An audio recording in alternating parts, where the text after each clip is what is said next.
Reverse engineering the filmmaking process really is the answer to all your filmmaking problems.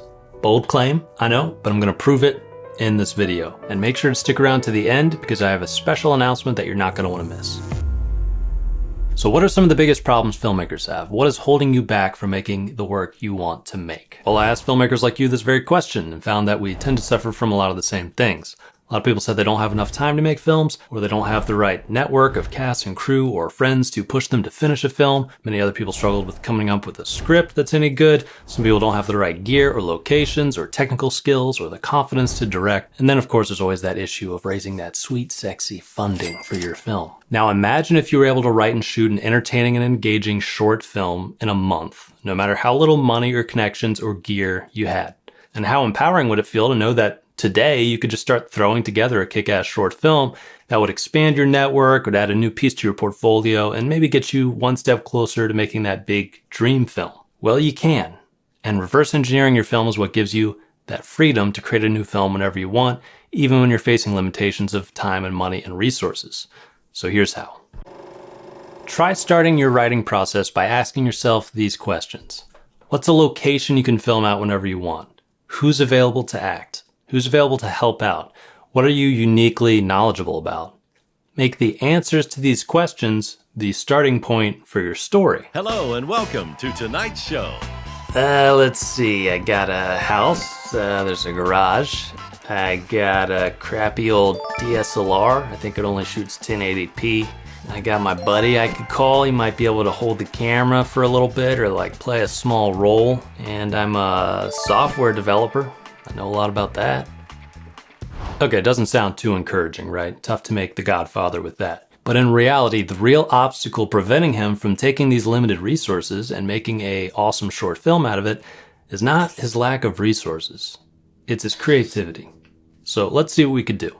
Ultimately, with any story, we're going to need a character who wants something and then an obstacle in the way of them getting it. So let's look at our resources again. Okay, maybe we come up with a story about a lone wolf computer programmer trying to get rich and show all the people who didn't believe in him that he's going to change the world with the software he's developing in his garage. We make that goal hard to get by having his software accidentally become an evil AI.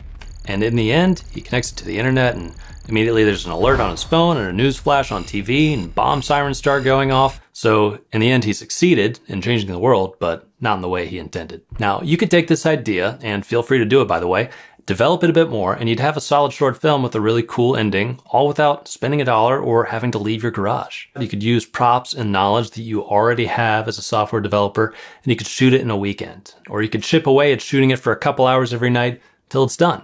And if you're a software developer, think about how much more authenticity and detail you'd be able to add to the story versus somebody without your background trying to make a film like this. This is the power of reverse engineering your short films. It frees you to be able to make more films cheaper, quicker, and easier. But most importantly, with the authenticity and specificity your life experience brings to a reverse engineered story, you can make better films. Okay, so you reverse engineered your script, but producing is where the rubber meets the road. Talk is cheap, scripts are a dime a dozen. How do you actually make a film happen when you don't have much?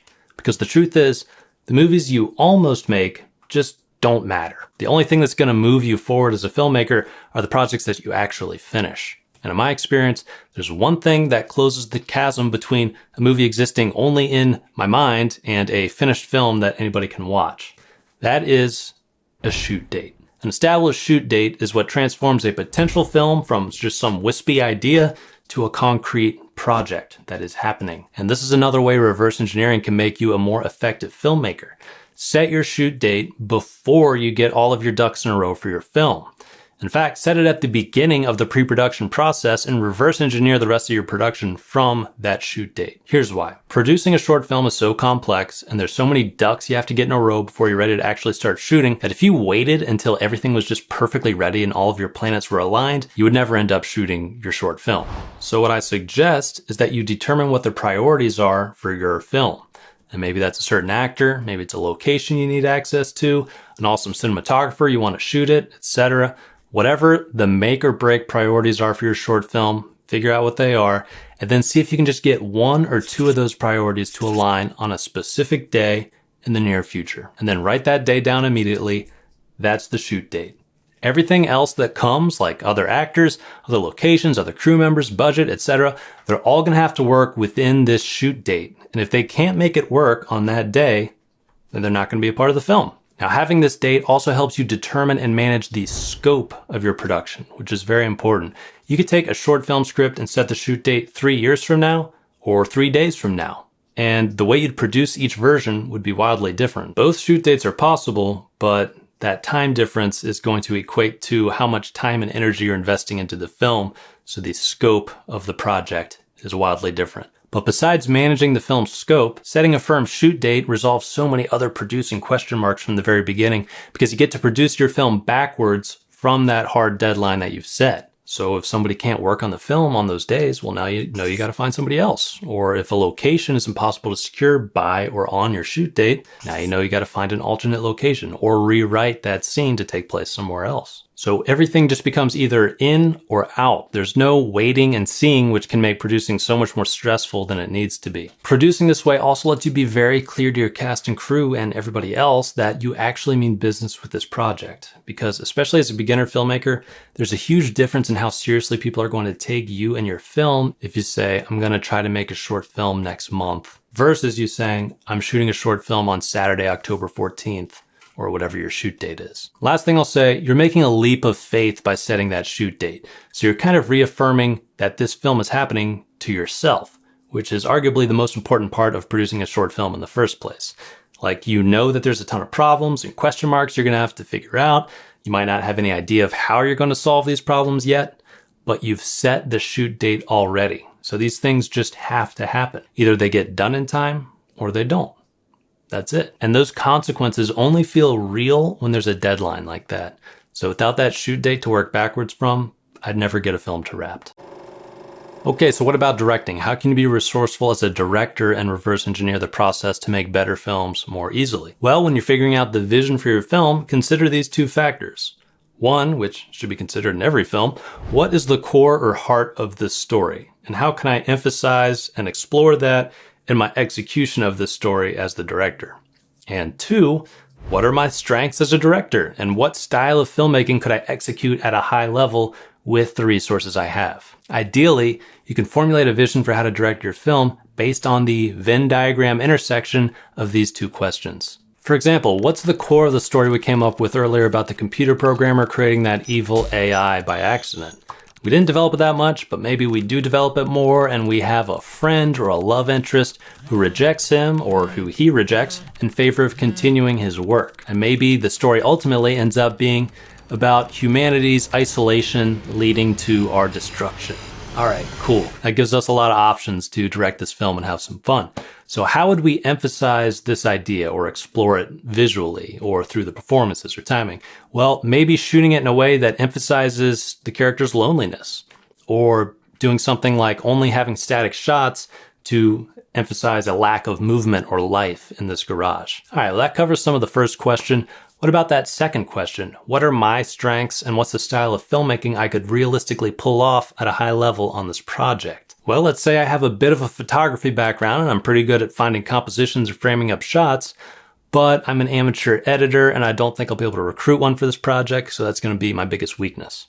Great. All right, so the intersection of these two factors might be shooting this thing only on tripod with carefully framed and composed shots that do emphasize the loneliness and isolation of the character, and also set up the shots so that we can hold each shot for a pretty long time, do a lot of oneers, work out the blocking with the actors so that we don't need as much coverage, and that's going to simplify the edit dramatically. Just line up, shot, shot, shot, shot, shot. The short film's done, essentially. So this way, we're directing the film in a way that enhances the story, all while leaning into our strengths and avoiding our weaknesses, and without spending an extra dollar.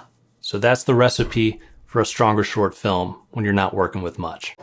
Now, one thing people said they struggled with the most was not having enough time to make films, which I fully understand. You may have a demanding job, you may have kids to feed, your hamster has diabetes, there's just lots of pressing obligations you can't just blow off to go make a short film at the drop of a hat. So if you don't have that much time to make films, it's important to maximize the time that you do have. You can do that by keeping the scope of your film story small and based largely on the resources and knowledge that you already have, which greatly reduces the time needed to write and shoot a film. You can chip away at writing and producing it for an hour every night or during your lunch break, and before long you'll be ready to block out a weekend to shoot the thing. And by the way, each time you do this, you'll be more skilled and efficient at making films this way, which is going to make it take even less time to get even better results. That's why I think doing smaller, stepping stone films like this is so useful for leveling up and improving quickly. And in my experience, learning by doing like this with smaller films and working my way up to bigger films kind of overcame all the other problems naturally. For example, doing a run of 8 short films in 8 months for this channel, that organically led to scaling up the project, scaling up my network, working with bigger teams, more gear, more locations, just more complex projects, and even starting my editing career. I mean, it literally changed my life. But I think that the scariest thing that filmmakers struggle with is just feeling lost. It's like, I don't know what to make. I don't know where to start. I don't know what I'm doing wrong. I don't even know what I don't know. So you just feel stuck and paralyzed, and that's harder to overcome. But look, you're not alone. Every filmmaker I know has experienced that feeling at some point. I think one reason for it is inertia, objects in motion stay in motion, objects at rest stay at rest until acted on by an outside force. So if that is you, well, allow me to be that outside force to put you in motion. If everything I've said so far makes sense, and you understand how valuable the ability to reverse engineer a short film is, then you might be interested in something that I've spent literally most of this year building that I'm so excited to finally be able to share. I call it Wrapped in 30 Days. It's a full step-by-step blueprint for writing and shooting your own crowd-pleasing short film in a month at any budget, even no budget. Now, if you take everything that I've learned from 20 years of making narrative films and the past couple years teaching these lessons on YouTube, the one-on-one consultations I've been doing, the Patreon material, etc., it all boils down to this. This is the master plan for everything I could tell somebody who wants to make better short films and do it sustainably. And part of the reason it took so many months to build this was I wanted to be meticulous about the structure of how this course was laid out and how the principles and tasks in it progress so that it was practical and straightforward enough that anybody could write and shoot their best short film in just a month. So instead of YouTube, where I'm jumping from topic to topic every video, Wrapped in 30 Days is an actual action plan for you. So think of it like boot camp for filmmaking. Everything about it is getting you to this one goal of wrapping your own short film in a month. Wrapped in 30 Days is made up of over 8 hours of video lessons, plus tons of text guides, resources. I've created downloadable templates and files that'll help you fly through tedious pre-production work. I even give you word-for-word scripts for recruiting crew members and so much more. Throughout the course, I show you how to reverse engineer your project to make the film cheaper, quicker, easier, and most importantly, better. Wrapped is broken up into a few sections and actually contains 3 whole courses in one. The first section is just about setting you up for success by setting the scope of your project based on your specific circumstances. Then we have Story. This course takes you step by step through all the storytelling tools you need as you need them, guiding you from the blank page to a finished, crowd-pleasing short film script. And this is probably the most important part of Wrapped, because if the story sucks, all the cinematography and directing talent in the world is not going to save your film. So I'm really proud of this section in particular. Whether you've written a bunch of shorts before or this is going to be your first one, I think you'll find some incredibly valuable frameworks for writing short films in here. Then there's Production, which is exactly what it sounds like. This course shows you the practical nuts and bolts of physically making your film happen at any budget, no matter what. So budgeting, scheduling, crewing up, casting, etc. And since the whole course is totally scalable, Production covers everything you need to know from producing a big short film project as well as a tiny no-budget short film. Then you have Vision. Vision is the directing course. In it, I give you actionable tips to break down your script, form a creative vision for your film, communicate and collaborate with your team to achieve that vision, prepare for the shoot, and be an effective leader on set. Along the way, this whole thing, there's plenty of bonus material like guides and resources for editing, submitting to festivals, and releasing it online. You also get access to a private Discord server where your fellow students give you feedback on your script, help you problem solve production issues, keep you motivated, and encouraged to get your project to wrapped. So by the end of the month, you'll be more than prepared to step onto your own set and make your best film yet. I spent a long time asking myself, what's the one most helpful thing I could offer other filmmakers like me? Wrapped in 30 Days is definitely the answer. It's my whole filmmaking brain wrapped up in one organized package. I had 50 students run through Wrapped as beta testers already to make sure everything works, and the results were so positive, I knew the course was ready for prime time. So many students said that the course changed their approach to filmmaking, got them off the sidelines and being creative again, again. It got them pumped to start working on their next films after they wrapped this one. By the way, for some of these students, it was their first film ever, which is insane. So if they can do it, you can do it too. So you get 3 courses in one, tons of bonus material and resources, a community of like-minded peers, lifetime access, new lessons that I'll be adding to the course for years to come. And for this first month only, I'm going to also be hosting weekly group Q&As to the entire class to talk about your projects, break them down into case studies for everybody to learn from, and again, help you get to wrapped. If I could have given this course to myself 15 years ago, I would have saved literally years of painful lessons and literally tens of thousands of dollars making crappy films that did nothing for me except teach me what not to do. As I'm sure you know, mistakes in filmmaking can be so costly. You can waste thousands of dollars with one gear purchase you didn't need, one extra day of shooting that you shouldn't have done, or one day of reshoots for something that you should have done. But I'm going to price everything in Wrapped at $600, or about the cost of one mediocre lens. Now, if the only thing this course did was get you to wrapping a totally new short film 30 days from now without spending an extra dollar on production, would that be worth it? Or if all it did was save you from maybe another year of talking about making a film but then not actually making it, would that be worth it? Or if the only thing this course did was save you from spending months of your life and thousands of dollars on a film that turned out really poorly, would that be worth it? Having been on both sides of all those scenarios, I definitely think it would be, but guess what? You don't have to pay $600 to celebrate the launch of this course. It's been so hard and time consuming to create, and to give as many people as possible the opportunity to start making more films immediately, I'm going to offer you 3 full courses,